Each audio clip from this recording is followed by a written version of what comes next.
in issue 5, undertook to review 4 books about feminism and anti-feminism, and she wrote this.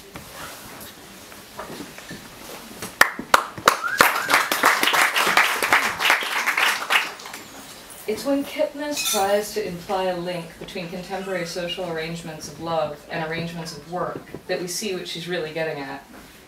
Kipnis claims that we're alienated from our work because it, like marriage, is routinized in the style of Henry Ford's production system. She tells us that the miserable drudgery of monogamy aids employers because it acclimates workers to the miserable drudgery of work. Cheating, Kipnis glibly suggests, questions the necessity of monogamy. Might not the critique spill over into the workday? This is exactly backward. You don't need to have read much political economy to know that the contemporary post-industrial service economy's dominant model of flexible specialization relies on quick changes, not predictability. Companies keep up by modifying their goods and services and shuffling or shedding workers accordingly. Routines at work, in many cases, are likely to be fleeting. For workers, means us, this means that more jobs at all levels of pay require them continuously to work on themselves. Free agents, a euphemism for people with no guarantees, must never stop learning. Indeed, what you've already learned becomes outdated, a liability to be forgotten. Employers would prefer a blank slate. Never forget that you are a saleable commodity. CEO of brand you. In our private lives, the transformation is just as profound. Our default serial monogamy, our non-commitment and obsession with self-refashioning, these resemble nothing so much as casualized employment. Economic and romantic life converge in a register of profound insecurity defined by constant movement, in and out of capital markets, jobs, relationships. The increasing contingency of work creates a labor force of insecurely employed consultants, freelancers, and part-time sales clerks, and something similar could be said about the romantic market. As long as a relationship between boss and employee, between spouses, conforms to the utilitarian ideal of mutual benefit, the relationship will continue. If not, nothing much prevents it from ending. You'll find someone who will make better use of what you bring to the table, says your former lover or the head of HR as you pack your things.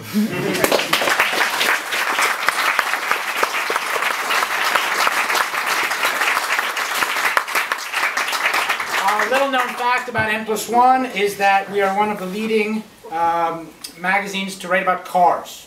Little known fact. It's thanks to Dan Albert, a visiting professor of history at Salem State University, and our car critic.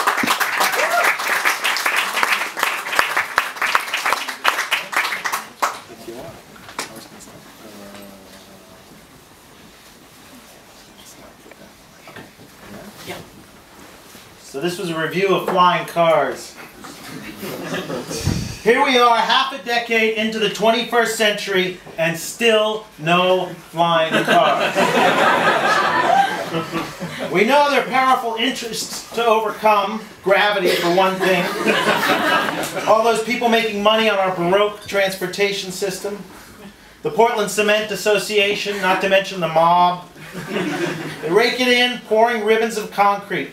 The automakers who killed the electric car probably wouldn't mind sparing a bullet for a car that flies, while Boeing, Airbus, and the airlines are unlikely to give up their investment in the self-propelled cargo units euphemistically known as passenger planes. But history, technology, and the earth itself are on the side of the flying car.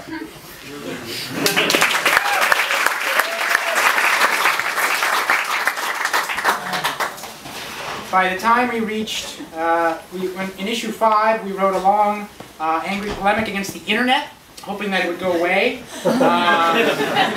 By the next year, issue 6, we realized that it was not going to go away, so we began our project of trying to describe it. This is Carla Blumenkrantz on Gawker.com.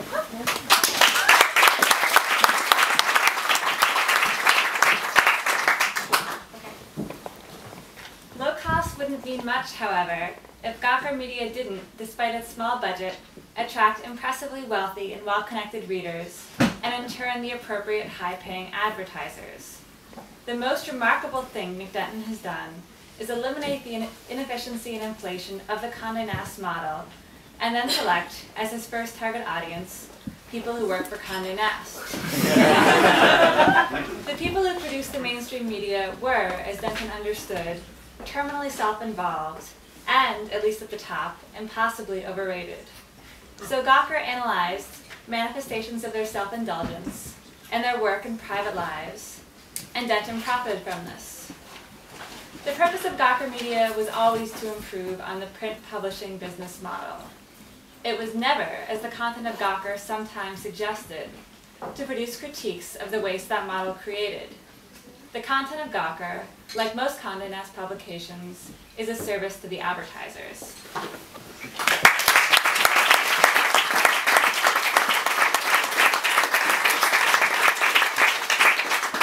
In issue 6, we also published a remarkable essay by Wesley Yang about the Virginia Tech shooting.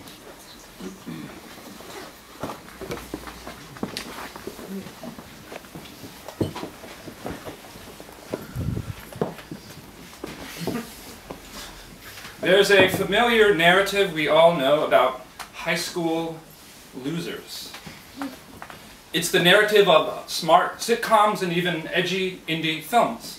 High school loser grows up, fills out, goes to Brown or RISD, and becomes the ideal guy for every smart, sensitive, quirky, but cute girl with glasses, who is in turn the female version of the loser made good. The traits that hindered him or her in one phase of life turn out to be a blessing in another, more enlightened phase, or else they get cast aside. For many people, this is an accurate description of their experience. It is the experience of the writers and producers of these series. In the indie film version of Sung-Wee Cho's life, the escort Cho hired a few weeks before his massacre wouldn't have danced for him for 15 minutes in a motel room and then shoved him away when he tried to touch her. Not every one of the girls he tried to talk to would have recoiled in horror from him. Something would have happened in that film to remind him and us of his incipient humanity, that horribly menaced and misshapen thing. He would have found a good-hearted person who had perhaps been touched in some way by the same hysteria, and don't we all know something about it, that had consumed Cho's soul. And this good-hearted girl or boy would have known how to forgive Cho for what he couldn't forgive himself. The unbearable, all-consuming shame of being ugly, weak, sick, poor, clumsy, and ungifted.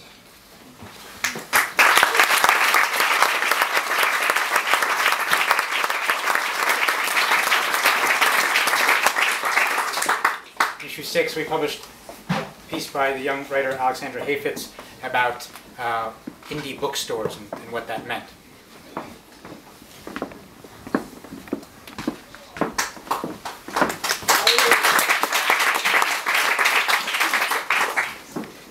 I learned that of the few places in the world in which you can still be a young idealist, a bookstore is one. Since I mostly worked on the nights and weekends, my hours rarely overlapped with those staffers who worked corporate hours in the back of office. The buyer, the course books and special orders guy, the bookkeeper, the events planner, and the owner. This meant that I spent much of my time feeling autonomous, except for benign obligations to my floor manager's orders like, you stand here, or tonight shelve poetry. I had time, therefore, for guerrilla marketing.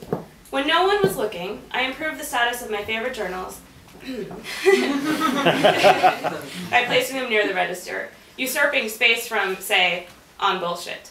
Or I pulled bestsellers off the new release tables and sneaked in books I respected from small presses. When someone bought the journal or the small press novel, I felt good. I was doing little with my guerrilla actions, I knew, compared with what our store buyers were capable of. He could disappear things by not ordering them at all or ignore a patron's suggestion because it just wouldn't sell. Still, I rearranged books sometimes out of anger, and more often than not, for fun. In the most glorious way, I'd become invisible. Professors whom I'd met before didn't recognize me. Working professionals talked to me about their favorite novels from deep within their hearts. I was at odds with the Ivy League undergrads, telling them off when they blamed me for climbing prices of their course books. With the shy conflict grad students, however, who reminded me of my other possible self, I shared stories of corporate conspiracy in publishing. My parents stopped talking about me to their friends. I was reading more than ever before. Achievement now just meant paying my rent on time, self-educating, keeping up with the news, and I was finally free. I was free in the strangest way, free to do nothing and free to be poor and free of my expensive education at Northwestern. There was no place for me out there, I thought, on the lawns of the university, where for years I used to lie, thinking my back was touching the true earth of the world.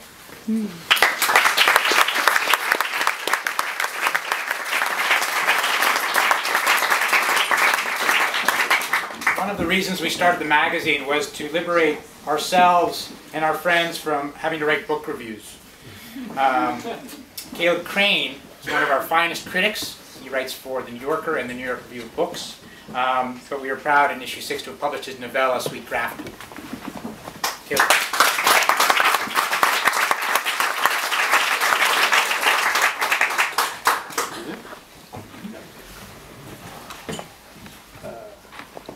Right, so I don't think I've ever read any of this aloud before, so, this whole novella, so here goes.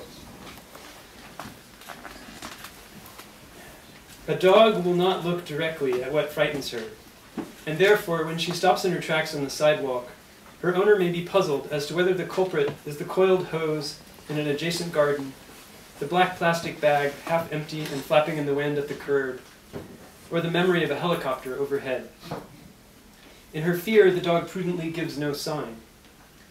In a like way, if you had spoken with Jacob the next day, you might have noticed that he had been driven in upon himself, but he would not have let you see why. He zipped his music into his backpack as usual. Instead of the book on Einstein, he chose one on Norse myths. There was a hero whose enemy changed into a dragon, which he then slew and ate the heart of. This gave him the power to understand the speech of birds, which Jacob envied. But Jacob worried that since the dragon's heart had been a human's not long before, eating it was not far from cannibalism. Perhaps in historical fact the hero had eaten his enemy's heart, and a storyteller had added the transformation into a dragon as an embellishment after morals had softened. All week he had practiced the first movement one hand at a time. Played that way, it sounded like a phone conversation, overheard from an adjoining room. The temptation was to imagine the unheard voice as an echo of the heard one, but sometimes in the clef that Jacob was playing, there was an innovation that could only be understood as a reply to an element introduced in the other silent clef. So